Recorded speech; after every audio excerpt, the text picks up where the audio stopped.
कर रहे हैं वो हम बैलेंस शीट को डिस्कस कर रहे हैं जिसका दूसरा नाम होता है स्टेटमेंट ऑफ फाइनेंशियल पोजीशन। हम बैलेंस शीट को डिस्कस कर रहे हैं जिसका दूसरा नाम होता है स्टेटमेंट ऑफ फाइनेंशियल पोजीशन। देखें, इसको एक्सप्लेन करने से पहले मैं आपको थोड़ा सा अकाउंटिंग इक्वेशन पे लेके जाऊंगा। आप अगर अकाउंटिंग की इक्वेशन को रिकॉल करें तो मैंने आपको अकाउंटिंग इक्वेशन क्या समझाई थी?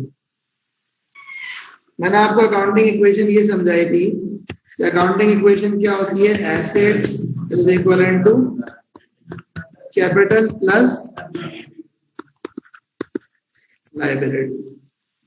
सही, हमने क्या बात की थी? Asset is equivalent to capital plus liability. अगर मैं इसको थोड़ा सा और बेहतर करके लिख दूं तो मैं कहूंगा non current asset plus current asset is equivalent to capital plus non current liability plus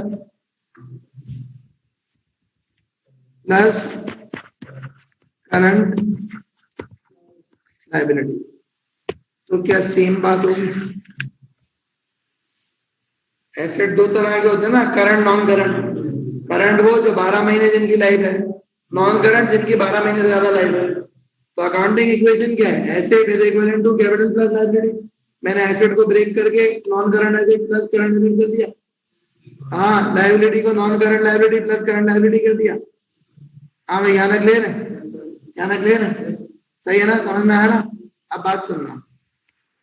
बात सुनना और समझना वही है कि जो बैलेंस शीट होती है ना, या जिसको स्टेटमेंट ऑफ फाइनेंशियल पोजीशन हम कह रहे हैं, वो बैलेंस शीट सिंपली आपकी अकाउंटिंग इक्वेशन को अगर आप एक स्टेटमेंट फॉर्म के अंदर लिख दोगे तो उसको कहेंगे बैलेंस शीट।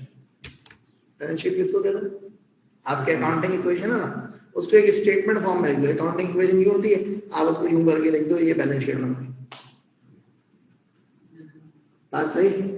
अब देखो, इधर आओ, देखो इसकी शक्ल देखो। ये जो बैलेंस शीट बनाई, क्योंकि मेरे पास जगह नहीं थी इसलिए मैं सेकंड पेज पे चला गया, लेकिन अगर आप देखो क्या होगा, non current asset, current asset, इन दोनों का सम आया। फिर यहाँ पे एक हेडिंग आई कैपिटल एंड लायबिलिटी, फिर कैपिटल आया, फिर कैपिटल का नॉन करंट लायबिलिटी आई, फिर करंट लायबिलिटी आई और टोटल आ गया। यानी कि फॉर एग्जाम्पल दे रहा हूं, नॉन करंट एसेट की एग्जांपल क्या है जी? नॉन करंट एसेट की एग्जांपल लैंड है। लेट्स से एक बिजनेस के पास 100,000 की लैंड है जी। बिल्डिंग कितने की है? 50,000 की बिल्डिंग है जी। मशीनरी कितने की है? 2 लाख रुपए की मशीनरी है। अच्छा भाई, इन्वेंट्री कितने की है? 50,000 रुपए की इन्वेंट्री है। अच्छा भाई, कैश कितना है? 1 लाख रुपए कैश है। अच्छा भाई, रिसीवल कितना है? 50,000 रुपए रिसीवल है। अगर आप टोटल एसेट देखेंगे तो कितने होते हैं?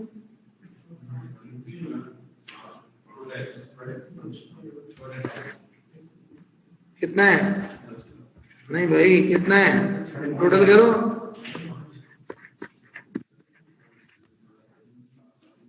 एक लाख रुपए प्लस 50,000, 150,000 हो गए।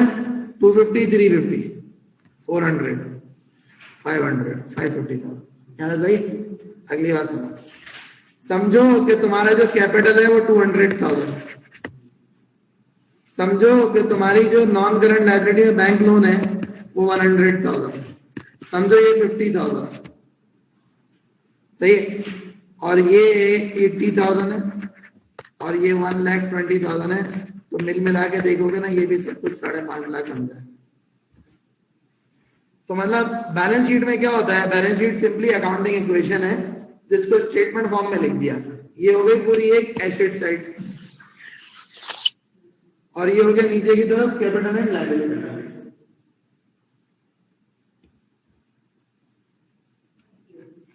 कैपिटल प्लस लायबिलिटी होता है ना, तो एक तरफ हम क्या कर रहे हैं? नॉन करंट एसेट और करंट एसेट का टोटल कर रहे हैं, सही है। नॉन करंट एसेट और करंट एसेट का टोटल किया। दूसरी तरफ हमने कैपिटल का टोटल किया, हमने नॉन करंट लायबिलिटी का टोटल किया, हमने करंट लायबिलिटी का टोटल किया। सब कुछ मिल मिला के आगे ये क्या कहलाएगी? Balance sheet.